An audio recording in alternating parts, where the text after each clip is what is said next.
Welcome to Penrose Learning, where we make understanding easy.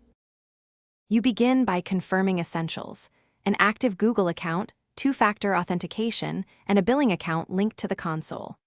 Once done, open the Google Cloud Console and you select a project, then New Project to start.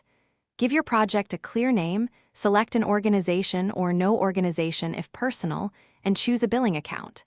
This first step establishes identity, billing linkage, and scope, so you avoid issues later when enabling APIs or creating resources. Once the project exists, configure its core settings to make it usable. First, confirm the project ID. It must be globally unique. Change it now only if necessary. Next, enable the APIs you'll use, such as Compute Engine, Cloud Storage, or EAM. Enabling early avoids permission errors. Then create service accounts and assign IAM roles with least privilege so you limit exposure. Also set up labels and folders to organize billing and resources.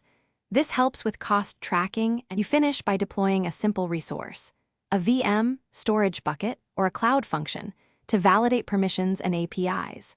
After deployment, check billing details and set budget alerts at thresholds like 80% and 100% to prevent surprises.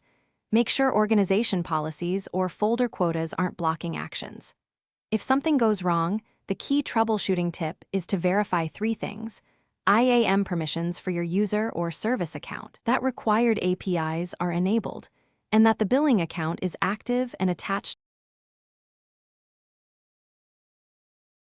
Thanks for watching. If this was helpful, leave a like and consider subscribing. See you next time.